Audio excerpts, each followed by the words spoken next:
Well, hi, Saxophone fans.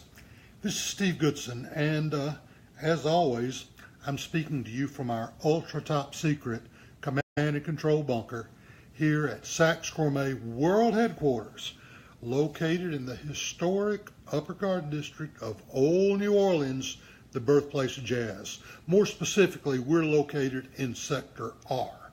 And the topic of tonight's discussion is saxophone myths, and there are plenty of them. And I'm going to try to put some of this stuff to rest. If you're watching this video and you have a particular saxophone myth or something you're suspicious of, just let me know, and we'll be glad to address it if I know the answer. Hello, Electro. And hello, Don Knight. Man, I played with Don in a great band about 40 years ago. And, I've still got some pictures of a road trip we took. I'll have to scan them and send them to you. But anyway, let's start off with how did some of these myths get started. And we've got the man himself, Adolphe Sax, to blame.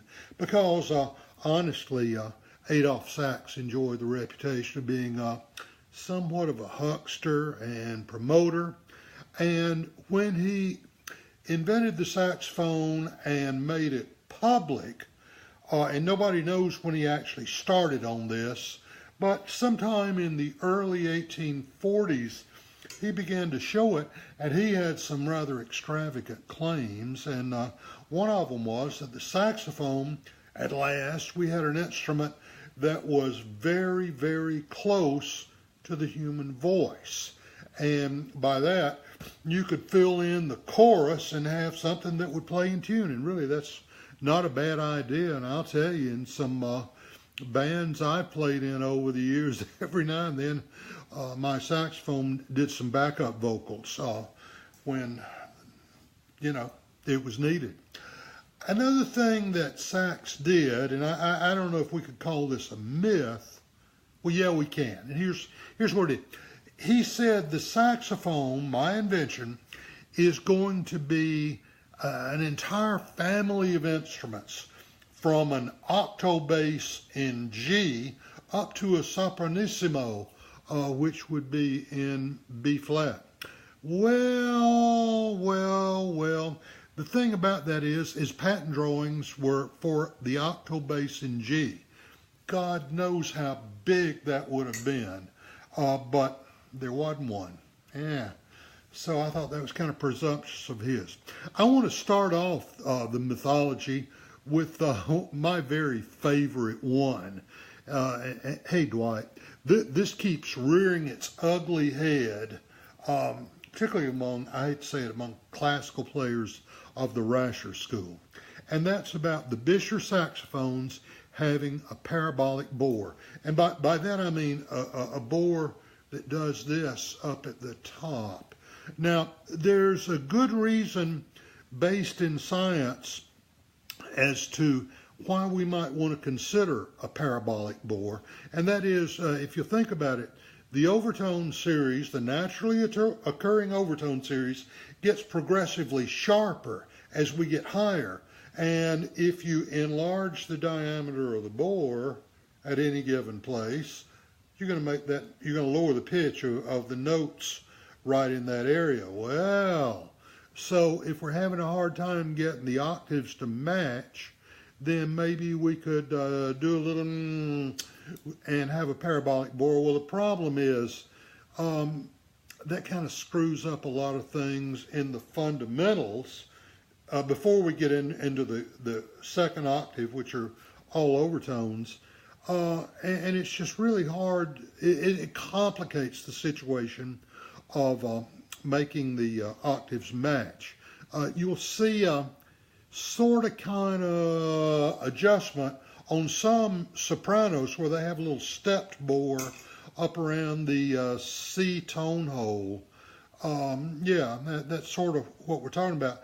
But here's the thing. They said that Adolphe Sax used it on his original saxophones. I've seen and played and carefully examined probably a half dozen original Adolph sax horns, and none of the ones I saw had a parabolic bore. Now, here's a little history lesson for you. The first saxophone in the United States was made in 1888 at the Kahn factory. The guy who was the general foreman at the Kahn factory was a guy named Gus Bisher. Yeah, same guy, who later went on to form the Bisher saxophone factory. And one of John Philip Sousa's soloists was there at the Kahn factory, and he had an Adolph sax horn. And Bisher made a copy of that, and that was the first horn.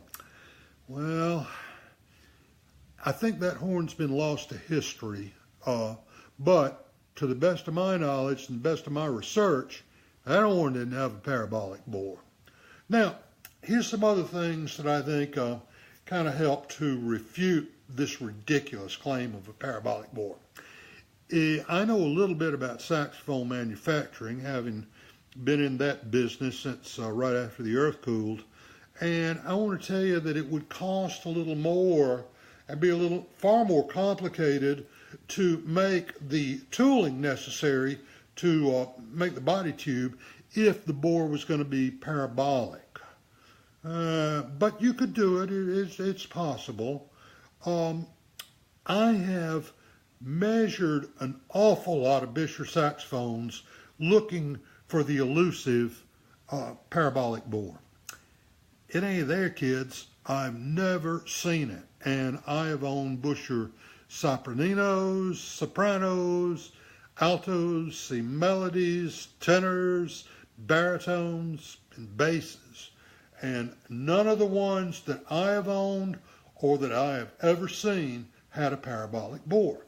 Now, I also don't find any references from anybody who has actually worked on a Bisher, or more correctly, Bisher, or has done any research in where they can say, yeah, this horn, serial number thus and so, actually had a parabolic bore.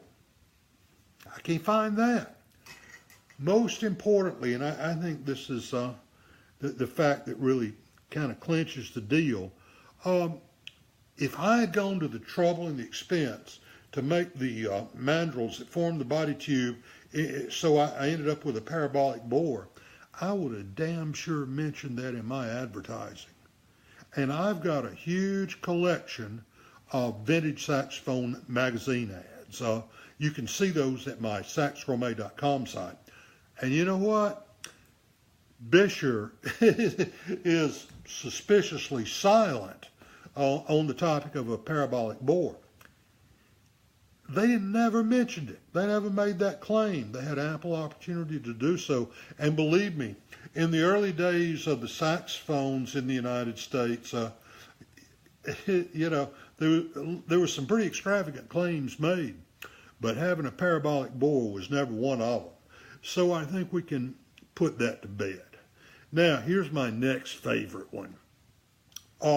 That after World War II, there was no brass available in France. So the post-World War II Selmers, and I guess other French saxophones by default, and there were a number of fine companies making saxophones, Buffet, Pirette, and then there were some others that, Dolnay, and then there were some others that were not so good. They were using recycled artillery shell casings. I keep hearing that. Oh, man. Oh, yeah, they have artillery shell casings, artillery shell casings. Are you kidding me? Anybody who knows anything about ammunition, yeah, a lot of shell casings, from pistol shell casings on up to artillery shell casings, are in fact made of brass. So are saxophones, but there's a lot of varieties of brass. And the ones for shell casings need to be very soft so they expand quickly and release the bullet. Well, they do that. They make them soft by adding a little lead to the alloy, and that destroys its acoustic resonance. Makes it very dead sounding. So did that happen? Nope, It did not.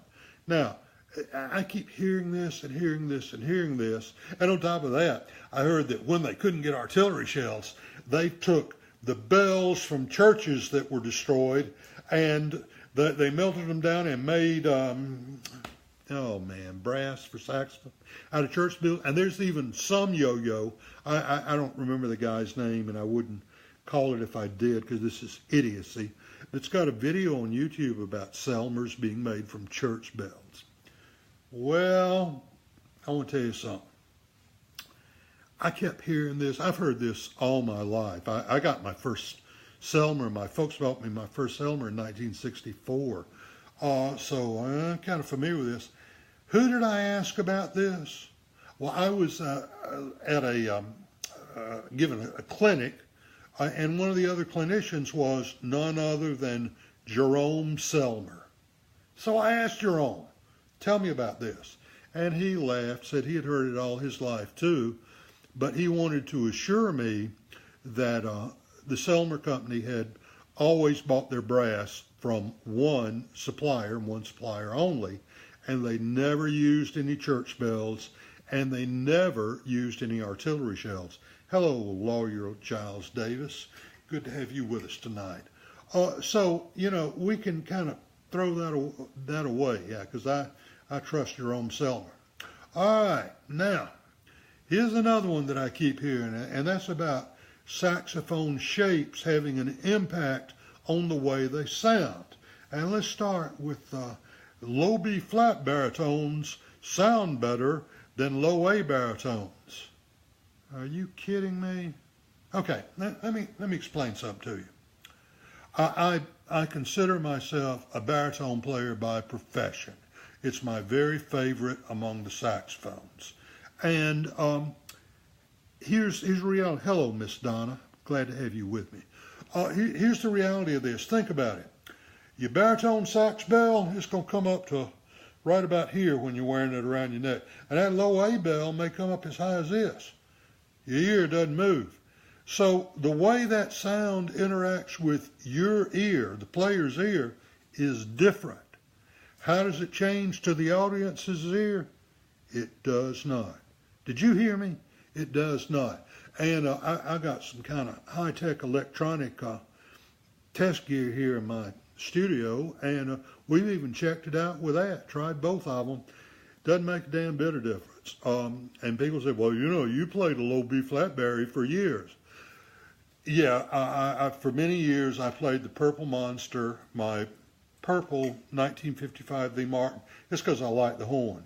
Now it's low A or the highway. And by the way, Hollywood Swanger's with us now. Hey, Dave. I want to tell you something. That's just a myth, and check it out. It's not true. All right, now let's talk about curved versus straight sopranos. First, people tell me all the time, well, you can't get a curved soprano to play in tune. Well, let me tell you something. You ain't played a Saxophone curved soprano, because my curved sopranos play in tune. And it's quite possible, if you pay attention when you're building it, to get a curved soprano to play in tune. I also think, it's full disclosure, I think the Yanagisawa also plays beautifully in tune. So there's no acoustic reason that you cannot get a curved soprano to play in tune.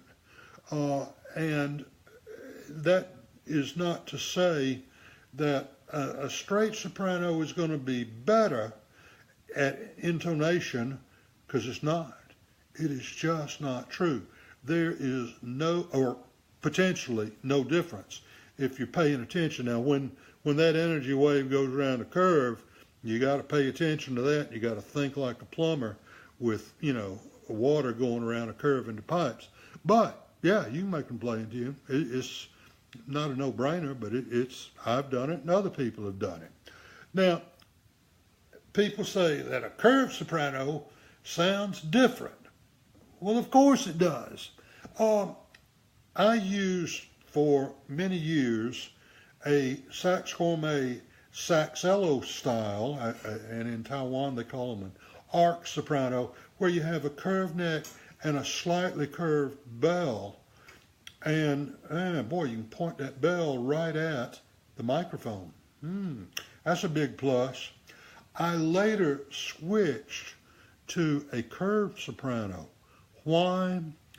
Because I used to play with this guitar player named Jeff Davis, monster guitar player. But one of the worst things that ever happened to me was, because the way the band set up, I stood in front of Jeff. His wife for Christmas got him a dual Marshall stack and a Stratocaster. Jesus, I couldn't hear anything. But when I was playing my curved soprano, that bell was right here, blowing into my ear. It was much, much easier for me to play.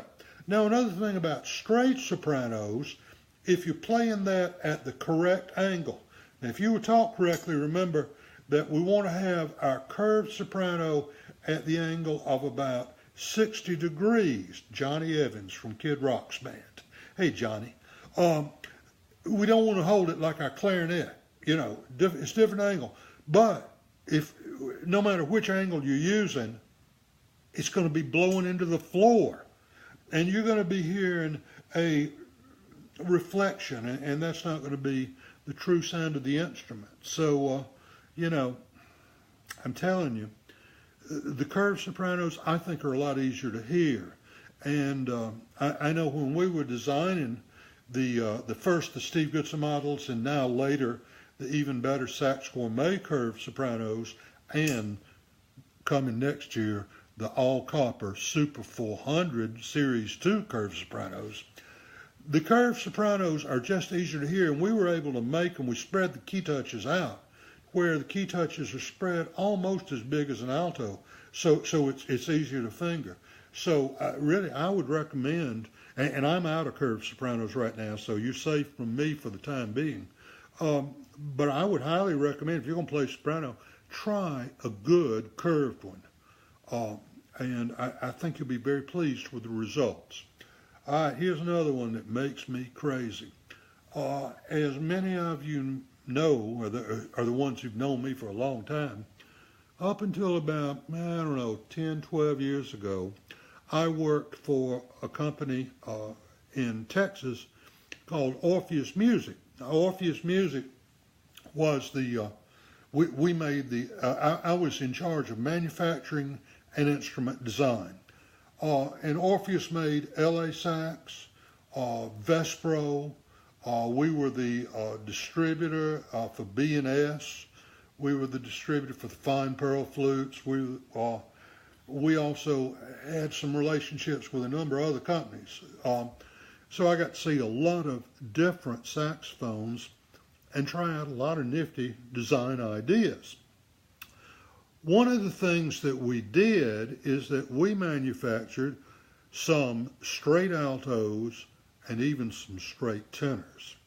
And I want to tell you something. When we were fooling around and prototyping them, because they'd made some straight altos before that were, quite frankly, dogs with fleas. And so we decided we were going to make a good one. And we found out if you want to make a good straight alto or straight tenor, which I think is the most impractical instrument of all time, but whatever, some people like them. On those straight altos, the only thing that's different in that and a regular alto is the bow. And you had to remember we talked about a plumber having to think about that energy wave flowing through the horn like water would be, in some curved pipes. So when we were doing this, we tried different bow designs, and till we finally got it right where the damn things almost play in tune, particularly on the low B's and B flats, which were problematic, but we did figure it out. So I hear guys saying, well, my straight alto sounds radically different from a conventional alto. Of course it does. You're playing straight into the floor. What were you expecting? Come on. It's how could it be any other way? So I want to remind you, I could always use some likes on these seminars, because I love you guys. Let's see if you like what we're talking about here. And if you want to share it, you go right ahead. I'm happy to have this spread far and wide in the saxophone world. All right, let's get on to another topic that's near and dear to my heart, and that is resonators and all the myths about that. I have done more experimenting with resonators in different shapes and sizes and materials than anybody you're ever going to meet. And those of you who have visited with me here, if you can talk me into showing you the repair shop, you'll see that I think I have in stock every resonator that's ever been made. Because I think if you're going to replace a resonator on somebody's horn, you always ought to replace it with the same kinds on the rest of the horn, not something different. Now, think about resonators as being nothing more than a mirror. And their job is to reflect that energy wave as it goes through the horn. Now, think about this. If you're going to shave in the morning, then you want to look in the mirror and get as accurate a representation of your face as possible. You don't want to have one of those funhouse mirror kind of things going on. So you want that resonator to reflect accurately. So that means that the resonator should, in the perfect world, be made of exactly the same material as the body of the horn, because I'm asking it to close down over the top of that tone hole and essentially become part of the body of the horn, the body tube. Now, understand this. If we have the resonator and then we have a bunch of exposed pad leather around that, that pad leather is going to act like a sponge and deaden the sound. So you should always have as large a resonator as possible so your horn operates efficiently. Now, if it operates efficiently, that means that your dynamic range is bigger. You can have softer softs and louder louds because we're not losing energy to that spongy pad leather. Now, we also want to have as large a surface area as possible for the resonator. So a flat resonator, flat circle, going to have surface area X, but if you took that same circle diameter and then made the resonator domed, that's a greater area. So that's going to be a little more efficient. But then if you took that thing and made it kind of waffly like the Noyak resonators, it's going to make even more surface area, adding even more efficiency. And then we did experiment, and finally, here, wait, I got some of these over here, I'll show you. Look at these bad boys. And as you can see, as I hold them at an angle, oh, look at those points, my, oh my. These are Saxophone PowerPoint resonators. And we found, of course, you got to be careful that when you're making that resonator bigger, that you don't make it where it drops down the chimney so much that it changes the volume of the tone hole chimney. And that's how we ended up with those points. We were able to increase the surface area, and we figured out what the optimum thing was. Now, here's the mythology. People say if you put a plastic resonator in there, hey, June, good to see you tonight. If you put a plastic resonator in your horn, it's going to darken the sound.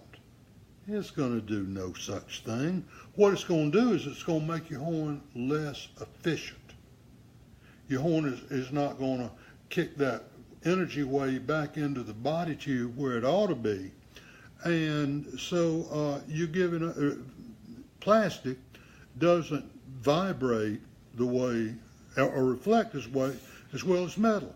And then that brings about the discussion that, well, if you put big metal resonators in my horn, it's going to be way too bright. No, it's not. No, it's not. What it's going to be is it's going to have the natural sound of the horn. Now, You want to change the mix of highs and lows and mids? Talk to the sound man. Hey, Omar, glad to have you joining us. Talk to the sound man. Get him to change the EQ on your horn. Oh, here's one other thing that's very important to know. I hear people talk about those Selmer plastic resonators on the Mark 6s. Well, they weren't plastic. They were nylon. And by the way, for those of you who are replacing pads on your Mark 6s made after about 90,000 that had the nylon resonators, if you're looking for original nylon Selmer resonators, the screw back ones, call me. I got a bunch of them, and I'd be glad to sell you some. So, another thing to know about the metal ones is different metals are going to have different efficiencies and give you a different equalization from each other. Resonators are typically made of steel, and they're nickel plated or something like that. Some people, and we use these for a long time, use solid brass ones, same metal as the horn, and that worked out real well. For many years we used gold plated brass resonators on our instruments that we manufactured, because the gold, of course, doesn't oxidize and bare brass turns green and gets that nasty patina. Now we use copper resonate, or different microphones. You're absolutely right, Giles. But the fact of the matter, we think that copper is the best sounding resonator for a saxophone, and we tried a lot of different shapes and all that, and the one I showed you is what we found to be the best.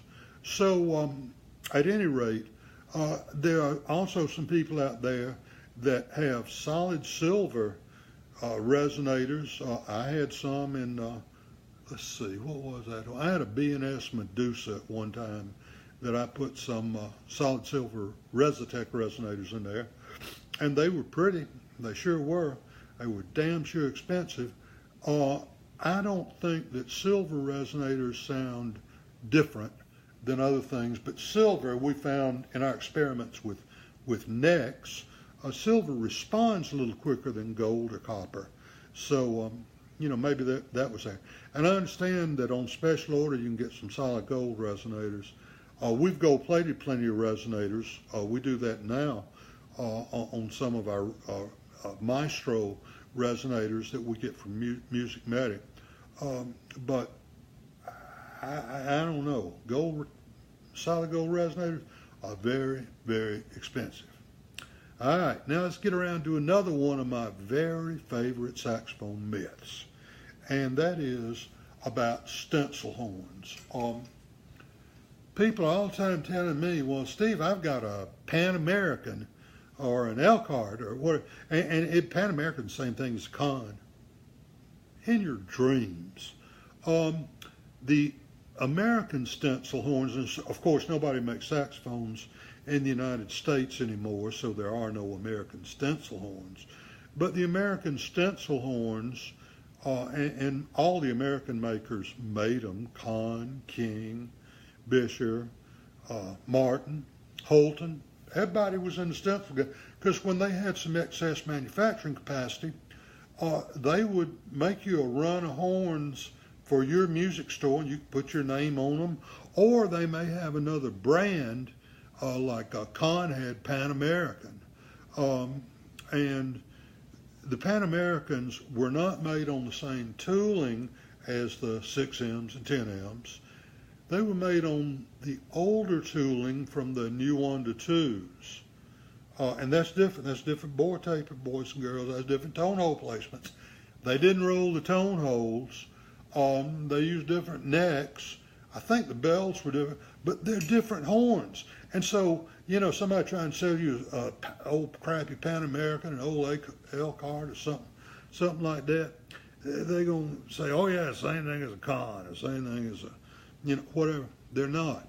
Now, if you want a list of who made what, you can go to my saxgourmet.com page, and you can see a list of what manufacturers made what stencils.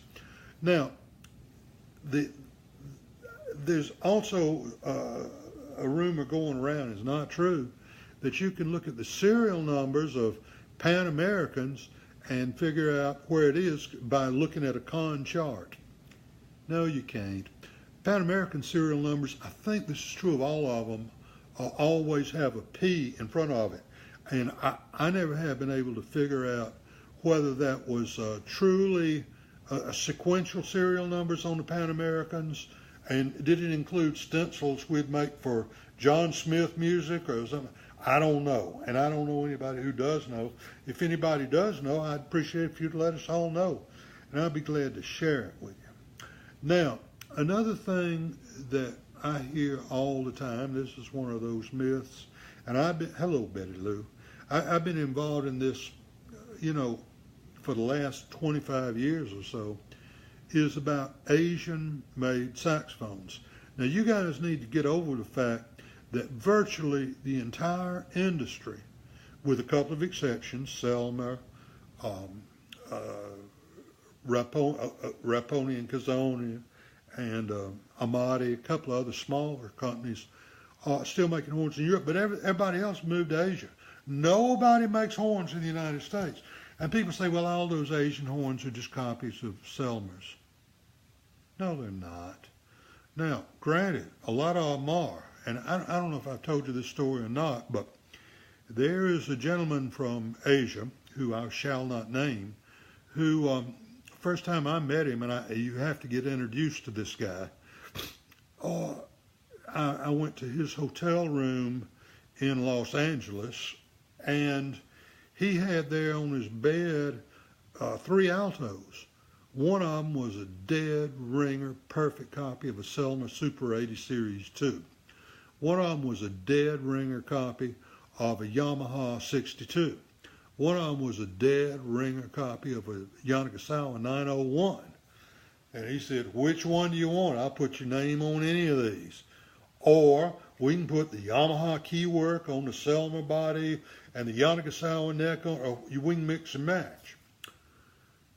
Or, if you're willing to pay for the tooling, which I was, I'll build you anything you want. So, these people that say all the Asian horns are the same, they don't know how it works over there. Now, I want to tell you something about the way it works at a lot of factories over there. Most of the factories over there have become assemblers rather than manufacturers. You can, this is particularly true in Taiwan, there's one guy that makes necks, there's one guy that makes bells, there's one guy that makes bows, and then everybody buys their keywork from this guy on mainland China. And so suddenly all this stuff begins to look a lot alike. Now the guy that makes necks, for example, probably makes 15 different necks. And I know you can get several different bells and all that. So they mix and match that stuff all the time. Now, it is true that a lot of people are just buying off-the-shelf horns over there and having their name put on them. And several kind of prominent brands being sold in this country fit that description, because I know they're exactly the same, because I know exactly who they buying them from, because they keep trying to sell horns to me, and we don't buy them because our stuff's all original. It's got all those funny keys and extra vents and all that stuff. By the way, I could use some more likes. Tell me you love me. So at any rate, don't assume that just because a horn is Asian made that it's the same as every other Asian horn, because they're not. You can pay, I pay extra on our horns to have 3 levels of quality. There's just all different, they'll build you anything you want over there, and they're quite capable of it. Now I got to tell you this, while we're talking about all the different things here, this same guy who had those 3 altos, who shall remain nameless, has a book. That thing is about that thick. And Sharon and I were at the NAMM show, and we were sitting there talking to this guy about a new model that we wanted him to make. And I was drawing stuff on a pad about I want the keys like this, and suddenly he reaches and gets his book out. And in this book is a picture of every saxophone, to my knowledge, that's ever been made. I mean, it's a thick book. Oh, you mean like this, or do you want something more like that? I've never seen anything like it. I saw stuff in that book I've never seen before or since. You know, that's going on over there. They'll build you anything you want, as long as you're willing to write the checks. All right. While we're talking about saxophones and saxophone myths, let me straighten you out about a couple of things that I hear all the time. And one of them is that, Steve, key clamps are unnecessary. I don't need them. If when your horn gets repadded, if they do a great job, you'll never need key clamps. Really. If you keep your horn in a hermetically sealed chamber at a constant temperature, that may be true. But if you go somewhere where the temperature or the humidity or atmospheric pressure, phase of the moon, planetary alignment, any of that varies, then your pads are going to bloat a little bit one way or the other. Because of the way pads are made, it's impossible to make a saxophone pad that's 100% stable. Can't do it. We've tried for years. So if you keep your horn in key clamps all the time, then it will take them out, take the clamps off when you're ready to play, and then your horn, the pads won't have had a chance to bloat out. Horn play the same every day. Another thing that people tell me, and this is a total myth, is if you use key clamps, the seats in your pads will be way too deep. It'll cut right down in there. You ain't tried our key clamps, because we worked real hard at getting the way they tension to avoid that. There's some other key clamps on the market that, yeah, they don't work unless you put a super amount of tension on them, but we've overcome that problem, and there's no reason that that should happen. Now, another thing that is mythology to you guys is about these fuzzy sax swabs. You know what I'm talking about. You know, they're multicolored, they got all kind of little hairs on them and stuff. All right, and people say, oh yeah, this is great because it, you know, gets, it swabs out my horn and gets it clean. Well, all right, so you swab it through your horn, and then you put it back in, put the horn in the case, put the key clamps on, and close the case, and you go off to the next gig. What have you just done? You've taken all that moisture and concentrated it on that swab, and it's now inside. What's it going to do? Well, if you're lucky, all it's going to do is cause more brass patina on the interior of the body tube, expose more saliva to your pads. Mr. Sugal, I'm very honored that Gary Sugal is joining us. But listen, let me tell you something. Saliva is a digestive juice. Do you want to digest your pads? No.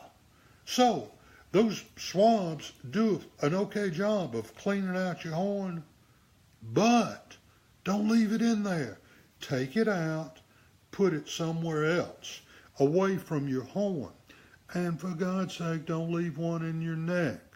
And it's useless to put one in your mouthpiece. Now, I use a silk, you know, clarinet type swabs on my horns, and that does a beautiful job of getting the moisture out. And another tip for you, this is not a myth, this is the truth. You know, I know it's 3 in the morning, and I know you're tired and all that, but take a cocktail napkin, a fresh one, and just blot every pad dry, every pad. It'll take you about 30 seconds to do the whole horn, and your pads will last forever. They will last forever. Don't leave saliva on the pads. And don't use those fuzzy sack swabs. Oh, and here's another thing they do. You know, I know people, oh, this is great. No, it ain't great, because I never saw one of those things that didn't shed fibers. I'd repad a horn, I'd see little hairs all over the pads, and it's fibers from one of those sack saver swabs. And You don't want that because it's going to cause a bunch of little leaks on your horn. Don't do it. Don't do it. Good brother Dwight Anderson. Dwight Anderson was my hero. I used to stand outside this club where he played all the time. When I was 14 years old, I wasn't old enough to go in the bar, but I'd stand out there and listen to Dwight Anderson when he played with the Tikis. And this is back in the very early 60s and all that, and I still love him today. He's still a monster player. All right, now, let's get into some real controversial stuff. Yeah, we've just been kind of skirting around things. Hey, Billy. Yeah, I played Billy back in Boaz and Pegasus eons ago. But anyway, let's talk about saxophone finishes and the difference between lacquer, silver, gold, anodized nickel, and unlacquered horns. All right, first and foremost, when the horn's being made, or the horn's being ready to be re-lacquered or replayed and all that, the preparation is 95% the same whether you're going to lacquer it or whether you're going to plate it with one of these other things. Now, I hear all the time that unlacquered horns blow more freely. Do you believe in the Tooth Fairy? Do you believe? How about the Easter Bunny? Santa Claus? Sasquatch? Here's the deal. That lacquer, within the industry, within the manufacturing industry, then what goes on is we have some specs that we use. You know, these are the specifications we want, and the lacquer or the plating goes on your horn ideally at about 3/10,000ths of an inch. A good manufacturer applies their lacquer electrostatically now. We run a current through the horn and we spray it. The charged horn attracts the lacquer, and with the epoxy-based lacquers we use today, you can spray that lacquer on there perfectly evenly and incredibly thin. And that epoxy is forever. As long as you don't scratch it and let air get under it, it's forever. Now, not all the stuff you think is lacquer is lacquer. There are a couple of companies, and I will not call them by name, but they're some of the big name companies that offer you black lacquer and white lacquer. Well, it's not lacquer. It's not lacquer at all. It's enamel paint, and they shoot that on there. It's using somewhat the same process, but it goes on a little thicker, but because of the nature of the material, and then they clear coat on top of that. So you do get a lot of stuff on top of it, and I'll tell you that I think all things being equal, the black lacquered horns might be a little more dead sounding. Now, some of the companies, Calworth is one, and I forget who else does this, but their black horns are not lacquered. Well, they got a clear coat over the black, but what it is they take anodized nickel on there, and they're black anodized nickel, and that's a plated finish, and it's beautiful and extremely durable. Now, when you plate your horn with silver, once again, it's not going to make the horn sound brighter. It's going to make it shinier, but the silver is, you could take all the silver it takes to play the tenor saxophone and hold it in your hand, and it's going to be the size of a BB because it's going on there 3/10,000ths of an inch thick. Now, silver won't stick to brass very well, so you have to flash it with copper. And when we say flash, you just barely put a little copper on there, just enough to make the silver adhere. And the myth that makes it brighter is just that. That's a myth. Now, gold-plated horns, people say they sound warmer. Well, they damn sure sound warmer when you're selling them because you can charge a lot for them. Gold, the process for plating gold is, first we have to flash the horn with copper, then we have to silver plate it, not a lot, but we got to get some silver on it, and then we gold plate it.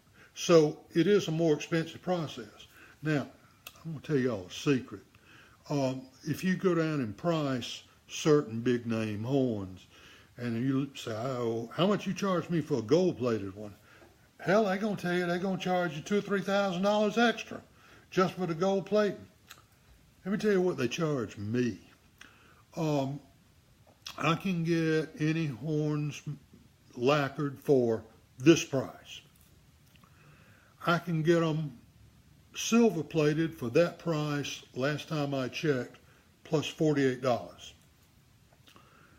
I can get them anodized nickel, same price. I can get them gold plated for that lacquered price plus $67. So those, and of course gold plated horns for most of these other brands are special order. I can understand that. But the fact of the matter is, y'all are getting taken on how much you're paying for silver plated and gold plated horns. And yes, for many years I played a silver plated Selma Mark 6, and yes, we did pay extra for that. Now, here's another couple of just kind of minor myths that I want to clear up. And one of them is about, when I first got in the, what they now call the vintage horn business, before the early 90s, we just called them old horns. But suddenly they became vintage horns, and we could charge a lot more for them. But one of the things that we heard was that if you'll get cons that have the Roman numeral 8 engraved on the neck, you see those were made at Bench 8 at the con factory, and the guy who assembled those horns at Bench 8 did an infinitely better job. Now, that's not what that means at all. That's totally untrue. What that actually means is the 8 refers to a specific taper of neck. That's all it means. It doesn't mean anything else. They offered a couple of different necks with those horns, and you know, if it had the number 8 neck, it's got a Roman numeral 8. Now, while we're talking about Jay, I tell you, the Booker's first batch is upstairs in our master suite, and that and a short glass are sitting right there by my chair. Now, while we're talking about cons, you got to talk about the naked lady cons, right? And we've all heard this myth about how the more tit the gal was showing, the better the horn, right? The more graphic the tits were, the better the horn. Let me tell you something. Those horns got engraved long before they were assembled. Did you hear me? Long before they were assembled. So how in the world would you ever know whether it's a good one or a dog with fleas? You wouldn't. Eric Waters, a rock star. Oh my God. And Captain Don Whitecotton. Glad to have you here, Captain Don. But listen, that's a total myth. I have owned, I used to have a gold-plated chewberry tenor that had a full standing nude, standing in front of a pyramid, in front of a rising sun, and all kind of frou-frou all about it. And that horn was a dog with fleas, and I sold it. So that business about the naked lady cons, they show all nice to look at. And if you'll go to my saxophone.com page, you will see I've got a whole gallery of engraving. And you be sure and look at them naked gals that's on my Selma Mark 6 tenor, because there's naked gals and then there's those two gals. And they've been all over the world with me, and all those girls I ever asked for was to be able to sit on the edge of the stage. So you check them out at saxophone.com. All right, we're going to wind up with what I think is the biggest scam myth of all time. And that is that vintage horns are better than what you can buy modern. And here are the reasons they give you. They say, well, you know, the Con 10Ms or 30Ms were all hand assembled. If you look at the videos that are there on YouTube of saxophones being assembled in the 1920s versus the ones that are being assembled in 2017, something you're going to quickly realize is that the manufacturing techniques have barely changed. Instead of brazing the bell seam, we now plasma weld it, which is better. But, you know, everything else, there's just no way to automate most of the manufacturing of a saxophone. There's no way. So, handmade? No. It's not any different, you know. And are there people that know what they're doing as far as putting them together? You better believe there are.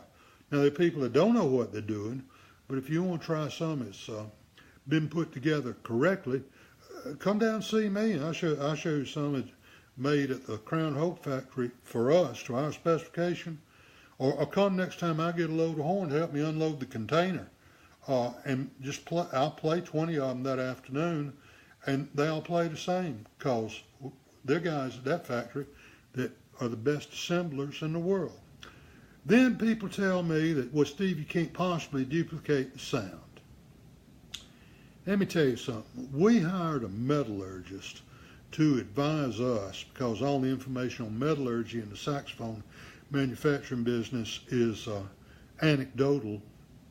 But we hired a metallurgist to tell us what's really going on.